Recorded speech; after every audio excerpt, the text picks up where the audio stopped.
প্রিয় শিক্ষার্থীরা, আশা করি তোমরা প্রত্যেকে ভালো আছো। দশম শ্রেণীর বিজ্ঞান বিভাগে শিক্ষার্থীদের স্বাগতম জানাচ্ছি আজকের অনলাইন ক্লাসে। আমি শামীম আহমেদ। প্রিয় শিক্ষার্থীরা, আজ তোমাদের উচ্চতর গণিতের উপর আরও একটি ক্লাস করার জন্য তোমাদের সামনে আমি উপস্থিত হয়েছি। তোমরা প্রত্যেকে বই, খাতা, কলম নিয়ে বিজনেস টেবিলে বসো, ক্লাসটি করো এবং যে অঙ্কগুলো করানো হচ্ছে প্রত্যেকটা অঙ্ক খাতায় উঠাবে। যেহেতু করোনাকালীন সময়ে তোমরা সরাসরি স্কুলে উপস্থিত হতে পারছো না, তারপর তোমাদের জন্য আমরা প্রতিনিয়ত রুটিন মাফিক ক্লাস দিচ্ছি। আশা করি তোমরা প্রত্যেকে ওই ক্লাসগুলো করে উপকৃত হচ্ছ বা ক্লাসগুলো চলমান রাখছো। আমি পূর্বে তোমাদের দ্বিপদী বিস্তৃতি অর্থাৎ অনুসরণের উপর কয়েকটি ক্লাস করিয়েছি, তোমরা প্রত্যেকে সেই ক্লাসগুলো করেছিলে। আজ আমি 10.2 এর উপর একটি সৃজনশীল প্রশ্নের সমাধান করব। প্রত্যেকে ওই সৃজনশীল প্রশ্নটি খাতায় উঠাবে এবং মনোযোগ সহকারে ক্লাসটি করবে। প্রিয় শিক্ষার্থীরা, সৃজনশীল প্রশ্নটা হলো এরকম: x² - 2 + 1/x², এটা 1 নং, এবং 2 নং এ 1 + x whole to the power 44। কতে বলছি 1 + x whole to the power n এর বিস্তৃতি থেকে সাধারণ পদ কত বের করতে হবে। খতে 1 নং এ এই যে 1 নং এর x বর্জিত পদ, অর্থাৎ 1 নং বিস্তৃতিতে x বর্জিত পদ মানে যেখানে x থাকবে না সেটা, এবং ওই পদের মান কত এক্স্যাক্টলি সেটা বের করতে বলা হচ্ছে।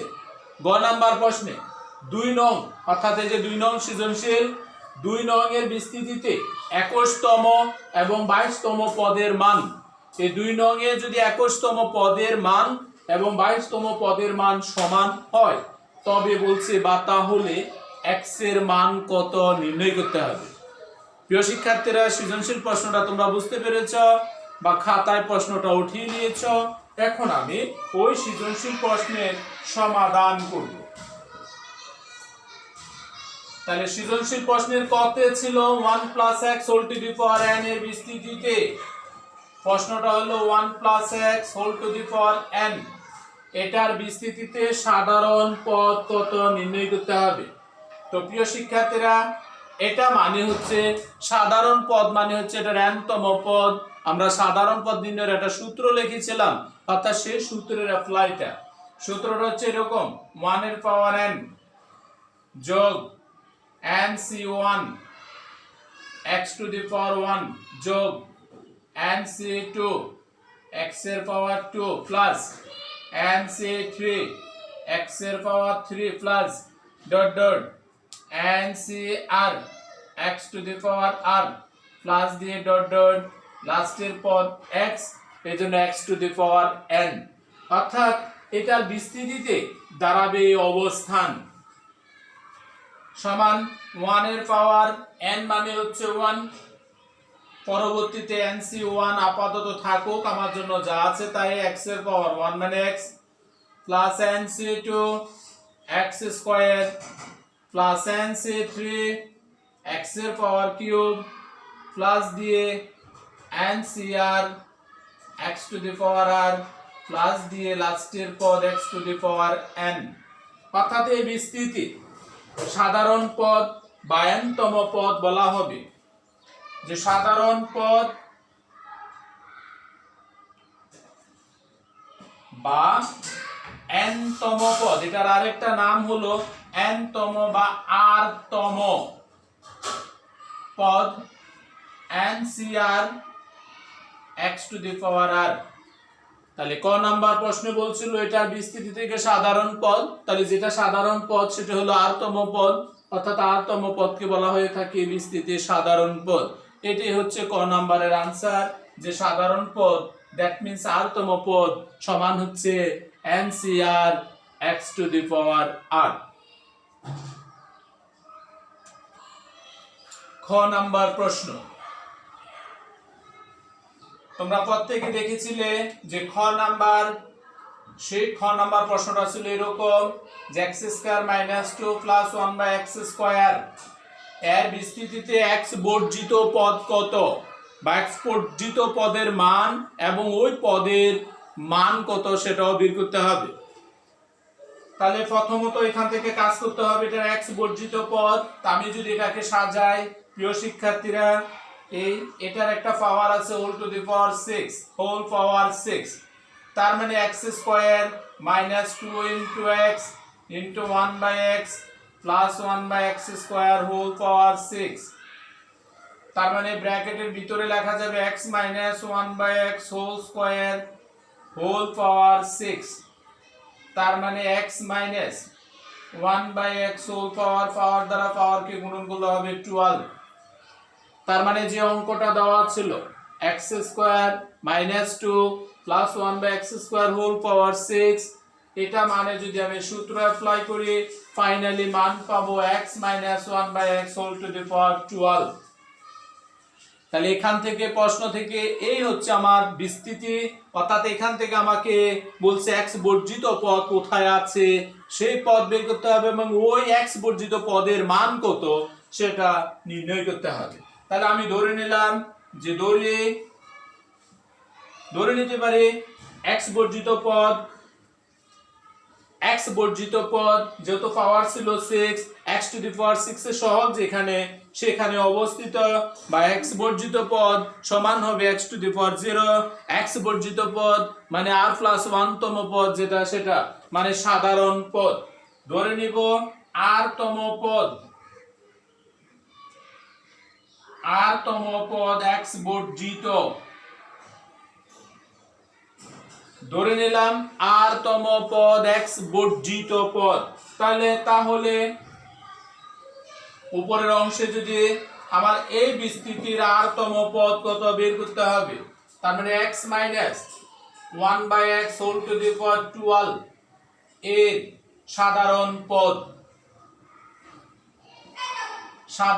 পদ যেটা r তম পদ বলা হয়ে থাকে সমান, একটু আগে আমি সূত্র লিখছিলাম n/cr, তার মানে 12cr x এর power 12 minus r minus 1 by x whole to the power r, এই হচ্ছে n তম পদ। প্রিয় শিক্ষার্থীরা, x minus 1 by x whole to the power 12 এর সাধারণ পদ আগের যে ক নাম্বারে যেটা ছিল সেখানে 1 ছিল, এজন্য 1টা লেখা হয়নি। এখানে x এবং 1 বাই x আকার দুটি টার্ম আছে, এজন্য প্রথম পদ যেটা এটা হবে 12 থেকে r মাইনাস দ্বিতীয় পদ minus 1 by x whole to the power r। এবার আমরা যদি এটাকে বিস্তার করি তাহলে এটার বিস্তার করলে তুমি এটাকে এই অবস্থানে আলাদা করতে পারবা। 12cr x to the power 12 minus r a minus k whole to the power r into 1 by x whole to the power r আকার আলাদা করা যায়। তার মানে 12cr x to the power 12 minus r minus 1 whole to the power r 1 by x whole power মানে x to the power minus r লেখা যায়। পরবর্তী লাইন সমান a minus 1 whole to the power r কে শুরুতে লেখা যায়, তাহলে 12cr x to the power x দুটা থেকে একটা পাওয়ার থেকে পাওয়ার মাইনাস করতে হবে, তার মানে minus 1 whole to the power r 12cr x to the power 12 minus 2r। প্রিয় শিক্ষার্থীরা, তাহলে যে টার্মটা ছিল বিস্তৃতি বা রাশিটি x minus 1 by x whole to the power 12, এটার সাধারণ পদ আমি ফাইনালি পেলাম এই আকার। আমাদেরকে যেহেতু প্রশ্ন বলছে x বর্জিত পদ, দ্যাট মিন্স x বর্জিত পদ মানে x এর পাওয়ার 0, x এর পাওয়ার যদি 0 হয় সেখানে x এর টার্ম থাকে না, তাহলে সেই অনুযায়ী আমরা লিখতে পারবো। পরবর্তীতে আমি এখানে আসি, প্রশ্ন মতে x এর যে পাওয়ার আছে x to the power 12 minus 2r সমান হবে x to the power 0। x বর্জিত পদ বলার কারণে x এর পাওয়ার 0 লিখেছি, উভয় পক্ষ থেকে x চলে যাবে, 12 minus 2r সমান 0 বা minus 2r সমান হচ্ছে minus 12 বা r সমান ফাইনালি আমি পেলাম 6, অর্থাৎ r এর মান হচ্ছে 6। প্রশ্ন আমাকে বলছে কততম পদ x বর্জিত পদ, এরকম প্রশ্ন ছিল। তার মানে x বর্জিত পদ আমি বলতে পারবো, যেহেতু এখানে সাধারণ পদ, তার মানে r+1 তম পদ হবে x বর্জিত পদ। প্রিয় শিক্ষার্থীরা, এই অংশটা আমার কাজে লাগবে, তাহলে আমি লিখতে পারবো যে x বর্জিত পদ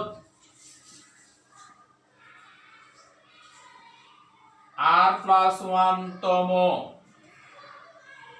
অর্থাৎ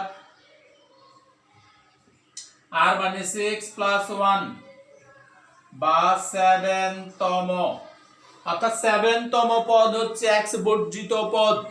r এর যে মান পেলাম সেটার সাথে 1 যোগ করলে যেটা হবে সেই পদটা হবে x বর্জিত পদ। বলা হতে পারে x মুক্ত পদ, বলা হতে পারে x টু দি পাওয়ার এত এর সহগ। তাহলে প্রত্যেকটা অঙ্কের সেম প্রসিডিওর, অর্থাৎ একই ভাবে সমাধান করতে হবে। তাহলে আমি পেলাম প্রথম অংশ 7 তম পদ x বর্জিত পদ। এবার আমার এই অঙ্কে বলছে x বর্জিত পদের মান কত নির্ণয় করতে হবে। আর এর যে মান পেলাম আমি 6, সেই মানটা যদি এই যে প্রদত্ত বিস্তৃতির শেষ লাইন সেখানে যদি আমি বসাই, তাহলে তুমি লিখবা 6 তম পদের, অর্থাৎ 7 তম পদের মান সমান -1 whole to the power r, r মানে 6, 12c 6, x to the power 12 minus 2 into 6, -1 এর পাওয়ার 6 মানে ধনাত্মক, 12c 6, x এর পাওয়ার 12 minus 12, তার মানে 12c 6, x এর পাওয়ার 0, তার মানে x এর পাওয়ার 0 মানে যেটা ছিল x বর্জিত পদ, that means 12c 6। তুমি आंसर এটা রাখতে পারো। তুমি যদি বলো যে 12c 6 এর মান কত, তাহলে এটার মান হবে 924, এটাই হবে आंसर। তাহলে খ নাম্বার যে প্রশ্ন ছিল, খ নাম্বার প্রশ্ন ছিল x বর্জিত পদ এবং ওই পদের মান কত। তাহলে আমি দেখলাম আমরা ক্যালকুলেশন করে r এর একটা মান পেয়েছিলাম 6, তাহলে r এর মান 6, তার মানে এটা তম পদ হবে, 6 এর সাথে 1 যোগ করলে যত হয়, অর্থাৎ 7 তম পদ হচ্ছে x বর্জিত পদ। r এর মান যদি আমি 6 বসাই শেষ লাইন যেখানে ছিল সেখানে, তাহলে আমি ওই 7 তম পদের সহগ পেয়ে গেলাম, যেখানে x মুক্ত পদ বা x বর্জিত পদ, যেখানে x এর টার্ম থাকবে না। তাহলে এটাই হচ্ছে খ নাম্বারের প্রশ্নের आंसर। আশা করি তোমরা প্রত্যেকে উত্তরটা খাতা লিখেছো। অত্যন্ত ইম্পর্টেন্ট, এরকম অনেক অঙ্ক পরীক্ষায় থাকতে পারে, অন্যান্য ভাবে থাকতে পারে। এটা শুধুমাত্র আমি একটা উদাহরণ দিলাম যে অঙ্কটা এরকম থাকতে পারে, কিন্তু যখন x মুক্ত পদ বা x বর্জিত পদ নির্ণয় করতে বলা হবে, তখন আমাদেরকে সাধারণ পদ নির্ণয়ের যে সূত্রটা আছে সেই সূত্র দিয়ে x মুক্ত পদ বা x বর্জিত পদের মান নির্ণয় করে নিতে হবে। প্রিয় শিক্ষার্থীরা, গ নাম্বার যে প্রশ্নটা ছিল, গ নাম্বার প্রশ্নটা ছিল এরকম, 2 নং এর বিস্তৃতিতে, 2 নং that means 1 plus x whole power 44, power দেখতে পাচ্ছ অনেক বড়, 1 plus x whole to the power 44 এর বিস্তৃতিতে 21 তম পদ এবং 22 তম পদের সহগ সমান হলে, ইম্পর্টেন্ট বিষয়, একটু আগে আমি করেছি এর আগের অঙ্কে 7 তম পদ যখন ছিল 7 তম, কিন্তু r এর মান ছিল 6। যদি বলা হয় 8 তম পদ, 8 মানে হচ্ছে 7 প্লাস 1, তার মানে r এর মান হচ্ছে 7। যে যত তম পদ বলা হবে r এর মান সেখান থেকে 1 মাইনাস হবে। আমার এই বিস্তৃতিতে প্রশ্নে বলছে 21 তম পদ, তাহলে আমরা লিখব 1 plus x whole to the power 44 এর বিস্তৃতিতে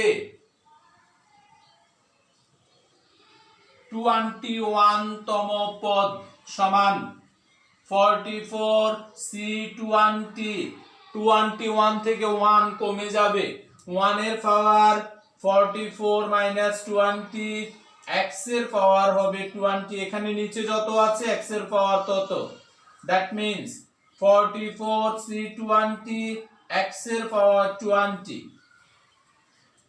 একই রকম ভাবে 1 প্লাস x হোল পাওয়ার 44 এর বিস্তৃতিতে 22তম পদ সমান 44c21 22 থেকে 1 মাইনাস গেলে যেটা হবে সেটা হবে r এর মান 1 এর পাওয়ার 44 মাইনাস 21 x এর পাওয়ার 21 তার মানে 44c21 1 এর পাওয়ার যাই থাকুক সেটা 1 এজন্য x এর পাওয়ার হবে 21 উদ্দীপক অনুসারে আমাদের যে প্রশ্নটা ছিল সেই প্রশ্নে ছিল 21তম পদ এবং 22তম পদ দুটোটা যদি সমান হয় তবে x এর মান কত তাহলে আমি এখানে 21তম পদ আর 22তম পদ যদি ইকুয়াল ধরি সেখান থেকে আমাকে x এর মান নির্ণয় করতে হবে প্রিয় শিক্ষার্থীরা আমরা তাহলে লিখতে পারি প্রশ্ন মতে 44c21 x এর পাওয়ার 21 সমান 44c20 divide into x to the power 20 বা 44c21 ইনটু x সমান 44c20 x এখানে 20 এখানে 21 20x চলে গেল বাকি থাকে শুধুমাত্র x এখন এখান থেকে আমাকে x এর মান কত সেটা বের করতে হবে বা x সমান উপরে থাকবে 44c20 নিচে হবে 44c21 বা x সমান এটা তুমি ক্যালকুলেটরে কাজ করতে পারো ক্যালকুলেটরে কাজ করলে মান আসবে দশমিক আকার x এর মানটা আমাকে দশমিকে না এনে আমি যদি সরাসরি পারি ওটাকে ভগ্নাংশ আকার কনভার্ট করতে হবে সেভাবে পারো আর না হয় আমি কাজ দেখাচ্ছি দেখো কিভাবে এটার কাজ করতে হবে 44c21 that means 44 ফ্যাক্টোরিয়াল নিচে যত আছে তত ফ্যাক্টোরিয়াল 20 এটা ফ্যাক্টোরিয়াল চিহ্ন বলা হয়ে থাকে তারপর 44 মাইনাস 20 44 মাইনাস 20 ফ্যাক্টোরিয়াল হরের বিষয় তাহলে 44 ফ্যাক্টোরিয়াল ডিভাইডেড বাই 21 ফ্যাক্টোরিয়াল তারপরে 44 মাইনাস 21 ফ্যাক্টোরিয়াল তোমাদের জন্য একটা সূত্র আমি বলে রাখি সূত্রটা হলো এরকম NCR সমান n factorial divided by r factorial into হবে n মাইনাস r ফ্যাক্টোরিয়াল এই সূত্রটা আমি এখানে ইউজ করেছি লবেও সূত্র হয়েছে হরেও সূত্র হয়েছে এবার শুধুমাত্র আমি ক্যালকুলেশন করে x এর মানটা দেখাবো যে x এর মান কত তাহলে বা x সমান উপরে 44 ফ্যাক্টোরিয়াল নিচে হচ্ছে 20 ফ্যাক্টোরিয়াল 44 থেকে 20 গেলে 24 ফ্যাক্টোরিয়াল ডিভাইডেড বাই অংশকে গুণন দিলাম তাহলে 44 চলে যাবে নিচে 44 ফ্যাক্টোরিয়াল এই 21 ফ্যাক্টোরিয়াল থাকবে উপরে 44 থেকে 21 গেলে থাকবে 23 ফ্যাক্টোরিয়াল 44 ফ্যাক্টোরিয়াল 44 ফ্যাক্টোরিয়াল কাটা x সমান উপরে পাচ্ছি 21 ফ্যাক্টোরিয়াল ইনটু 23 ফ্যাক্টোরিয়াল নিচে পাচ্ছি 20 ফ্যাক্টোরিয়াল ইনটু 24 ফ্যাক্টোরিয়াল আমি সম্পূর্ণ ভেঙে দেখাচ্ছি যে কিভাবে এগুলা ভাঙতে হয় বা x সমান 21 ফ্যাক্টোরিয়াল দ্যাট মিন্স 21 গুণন 20 ফ্যাক্টোরিয়াল প্রিয় শিক্ষার্থীরা ফ্যাক্টোরিয়াল মানে হচ্ছে এই 21 ফ্যাক্টোরিয়াল 1 থেকে 21 পর্যন্ত প্রত্যেকটি সংখ্যার গুণফলকে একত্রে বোঝানো হয় তাহলে আমি করলাম কি 20 ফ্যাক্টোরিয়ালকে একসাথে রেখে 1 থেকে 20 পর্যন্ত সংখ্যা 21 কে আলাদা করলাম ইনটু আছে 23 ফ্যাক্টোরিয়াল 20 ফ্যাক্টোরিয়াল ঠিক থাকবে গুণন 24 কে ভাঙলে এরকম লেখা যায় 24 গুণন 23 ফ্যাক্টোরিয়াল 24 আলাদা করলাম বাকি 1 থেকে 23 পর্যন্ত সংখ্যাগুলোকে 23 ফ্যাক্টোরিয়াল আকারে লেখা হলো তাহলে এই যে 20 ফ্যাক্টোরিয়াল কাটা 23 ফ্যাক্টোরিয়াল কাটা অর্থাৎ x সমান উপরে 21 নিচে 24, দ্যাট মিন্স 1 সমান 7 দ্বারা 3 দ্বারা ভাগ করা যায়, 3 7 21, 3 8 24, এটাই হচ্ছে নির্ণেয় x এর মান। আশা করি তোমরা প্রত্যেকে আজকের ক্লাসে যে সৃজনশীল প্রশ্নটা আমি করিয়েছি সেই সৃজনশীল প্রশ্নটা প্রত্যেকে খাতায় মনোযোগ সহকারে উঠিয়েছ এবং ক্লাসটাও মনোযোগ দিয়ে করেছ। যদি মনোযোগের ঘাটতি থাকে আমি তোমাদেরকে বলবো এই ক্লাসটি তোমরা আরেকবার দেখো, অথবা যে অঙ্কটি করানো হয়েছে সেই অঙ্কটি বাসায় কয়েকবার প্র্যাকটিস করো। তাহলে এই ধরনের দ্বিপদী বিস্তৃতির অন্যান্য পরিবর্তনশীল অঙ্ক যদি পরীক্ষায় আসে তাহলে তোমরা অবশ্যই আনসার করতে পারবে। প্রিয় শিক্ষার্থীরা, তোমার শর্ট সিলেবাসের উপর আমি ক্লাস করাচ্ছি। যেহেতু তোমাদের এই অধ্যায় রয়েছে, অধ্যায় থেকে একটি সৃজনশীল প্রশ্ন আসবে। আমি চেষ্টা করব আরো একটি সৃজনশীল প্রশ্ন আরো একটি ক্লাসে বা দুটি সৃজনশীল প্রশ্ন দুটি ক্লাসে সমাধান করতে। প্রত্যেকে মনোযোগ সহকারে ক্লাস করবে এবং অঙ্কগুলো খাতায় উঠাবে। ধন্যবাদ সবাইকে।